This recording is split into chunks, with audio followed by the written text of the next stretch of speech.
Halo semua, ketemu dengan kami di sini di episode Infinity Talk Podcast. Di sini kita sudah kedatangan teman bercerita yaitu Ahmad Yani, Duta Genre Influencer Putra Jawa Tengah tahun 2020. 2020.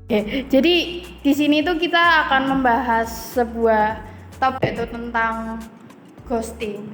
Kalau menurut Yani sendiri gimana ghosting itu? Jadi sebenarnya kalau yang tadi disebutin sangat nggak nyambung sekali ya. Sebagai duta genre influencer, terus di sini kita ngomongin soal ghosting. Tapi nggak apa-apa, aku bukan expertnya. Okay. Tapi kalau semisal mau cerita tentang ghosting, aku punya banyak cerita nih tentang ghosting. Pengalaman ya, Kak? Oke, banyak pengalaman. Tadi pertanyaannya, sorry. Tentang ghosting itu apa? Ghosting itu apa? Jadi kalau aku nggak berdasarkan Wikipedia ya, soalnya kayaknya di Wikipedia nggak ada deh kayaknya definisi ghosting. Cuman menurutku ghosting itu adalah hubungan dua orang yang tiba-tiba ada lost contact di tengah jalan, seperti itu sih. Itu definisi yang simpelnya sih seperti itu kalau menurutku ya, kayak gitu sih. Nah, antara dua orang itu salah satunya hilang, itu biasanya tuh hilang itu karena apa sih? Ada beberapa sebab ya yang menyebabkan kenapa kok salah satunya hilang nih. Nah, sebabnya adalah karena kesibukan bisa, terus karena frekuensinya memang yang udah beda nih, obrolan dari dua orang udah nggak nyambung, itu juga bisa gitu. Atau udah ada nemu yang lebih baik mungkin ya, lebih baik dari fisik, lebih baik dari pekerjaan, atau dia punya value yang lebih tinggi kayak gitu sebenarnya. Nah, biasanya hubungan kenapa ada ghosting? Biasanya ghosting itu masih gebetan sih sebenarnya. Kebanyakan mereka belum jadian. Belum ada hubungan yang serius, belum ada status gitu ya? Iya, kayak gitu. Sebenarnya kebanyakan mereka masih dalam fase sebagai gebetan kayak gitu. Nah, keterlaluan aja kalau misalnya ada orang pacaran terus dia ngeghosting pacarnya kan. Sebenarnya daripada ngeghosting ya mending diputusin sekalian sih sebenarnya, kayak gitu sih. Nah, ghosting seperti itu kalau menurutku. Kalau ghosting ini itu kan biasanya terjadi kalau belum ada status gitu. Itu juga kebanyakan terjadi kalau hubungan itu online nggak? Karena kan ini pandemi, terus kebanyakan orang itu bertemu lewat online gitu. Akhirnya mereka juga kayaknya lebih mudah ngeghosting kalau hubungan itu online. Nah, itu berpengaruh nggak sih sebenarnya online dating gitu? Ya menurutku sih berpengaruh juga ya, cuman faktornya sih antara offline atau offline ya sama aja sih. Misal kalau mau ngeghosting offline pun sebenarnya bisa kan. Misal offline dicariin ke rumahnya, kalau offline rumahnya kunci aja atau pindah ke Arab mungkin juga bisa ya. Entah online atau offline itu bisa aja sebenarnya ghosting. Nah, biasanya hubungan ghosting ini si pelaku ghostingnya dia nggak berani, pertama kan dalam fase gebetan kan, masih dalam kondisi gebetan, mereka nggak berani berkomitmen lebih jauh. Kemudian dia juga nggak berani nyakitin perasaan si ini nih, siapa yang korban ghostingnya kayak gitu. Itu termasuk salah dua faktornya sih menurutku.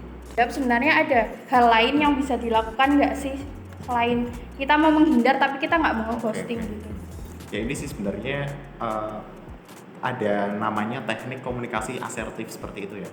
Jadi teknik komunikasi asertif itu gimana kita bisa berkomunikasi tanpa menyakiti perasaan lawan bicara kita, seperti itu. Nah, biasanya komunikasi asertif itu biasanya diawali dari kata aku. Kalau menurut aku ya, hubungan kita selama ini sepertinya udah mulai nggak cocok nih, kita kayaknya frekuensinya udah beda kayak gitu, atau kesibukan kita udah mulai beda kayak gitu. Aku rasa kita nggak bisa nih nerusin hubungan ini lebih jauh kayak gitu. Nah, komunikasi asertif biasanya tekniknya diawali dari kata aku biar nggak menyakiti lawan bicara kita. Nah, kebanyakan orang yang nggak bisa menerapkan komunikasi asertif, mereka langsung menuduh aja lawan bicaranya dia, kamu tuh terlalu seperti ini. Akhirnya hubungannya berantakan. Jadi lebih baik komunikasi asertif. Nah, kebanyakan orang juga nggak berani mengambil resiko, dia nggak berani mengkomunikasikan hal tersebut, sehingga dia lebih memilih untuk ghosting. Dia nggak berani bertanggung jawab seperti itu. Terus misalkan nih ketika kita menjadi korban ghosting, itu kan pasti karena pihak lain itu tiba-tiba ngilang, pasti kita kan ada kaget atau shock atau Oke. mungkin down bisa aja gitu. Oke. Kan kondisi mental orang-orang kan beda Oke. ya, setiap manusia itu.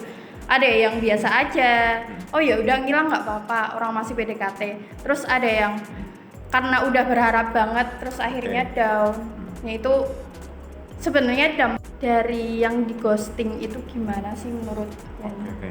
Sebenarnya kalau misal kita ngomongin soal ghosting, korban ghosting terutama ya nggak ada pilihan lain selain move on seperti itu kan. Cuman kan kata move on itu nggak segampang yang diucapkan. Nah, kenapa sih kok seseorang nggak bisa move on? Kenapa kok susah banget move on bahkan sampai 6 bulan sampai 2 tahun Iya. seperti itu kan? Nah, sebenarnya gini, mereka yang nggak bisa move on, satu-satunya yang ada di pikiran mereka, satu-satunya yang mereka fokuskan ya hanyalah dia gitu, karena dia satu-satunya. Bisa aja mereka yang susah move on itu selama proses PDKT mereka nggak dekat sama siapa-siapa, jadi memang nggak ada opsi lain aja. Jadi mereka cenderung susah move on, dan biasanya orang yang susah move on dia nggak punya purpose lain selain si doi seperti itu. Bayangkan misalkan one and only gitu ya. iya kayak gitu. Misalkan dia punya kesibukan lain atau punya pekerjaan yang bikin dia sibuk seperti itu, harusnya itu dia bakal lebih cepat move on sih seperti itu. Nah, kebanyakan orang-orang move on biasanya mereka banyak ngalamun, mereka banyak sendiri, mereka jarang cerita ke orang lain juga gitu sih. Itu sih. Nah kalau sudah susah move on gitu, cara mereka biar cepat move on itu gimana? Ada tips nggak? Ya banyakin kegiatan, terus tingkatkan value seperti itu kan. Jadi sebenarnya kalau kita memahami dari konsep stoicism atau konsep stoa, itu salah satu dari konsep filsafat Yunani ya. Jadi teorinya kalau nggak salah yang ngeluarin filsuf Yunani namanya Marcus Aurelius. Jadi kita fokus dengan apa yang kita bisa kendalikan. Oh gitu. Sesuatu yang nggak bisa kita kendalikan, kita lupakan hal itu. Contoh nggak bisa kita kendalikan, contoh perasaan orang lain, tindakan orang lain, segala sesuatu yang berasal dari eksternal itu di luar kendali kita. Nah, kita fokus apa yang bisa kita kendalikan. Seperti apa contohnya? Perasaan kita. Kita gimana sih caranya biar bisa move on? Ya jangan salahkan dia yang nggak, yang menyebabkan kita nggak bisa move on, tapi pertanyakan kepada diri kita, kenapa kita nggak bisa move on? Ya karena Anda pengangguran, karena Anda suka rebahan, jadi Berarti Anda nggak fokus punya dulu. value gitu kan. Makanya tingkatkan value, jadilah high value person gitu. Padahal cuma masih PDKT, belum ada Iya, status. harusnya selagi masih proses PDKT ya jangan baper-baperan sih harusnya. Berarti fokus ke diri sendiri dulu, karena kita nggak bisa mengendalikan orang lain, tapi kita bisa mengendalikan diri sendiri gitu. Ya sebenarnya dalam konteks pacaran pun sebenarnya jangan terlalu baper-baper juga kan. Karena masih pacaran, pacaran. ya karena masih pacaran. Itu bukan istri Anda. Ya. Gitu. Oke, sekian dulu perbincangan dari kita. Terima kasih Kak Ahmad Yani. Sampai jumpa di podcast selanjutnya di Infinity Talk Podcast. Terima kasih.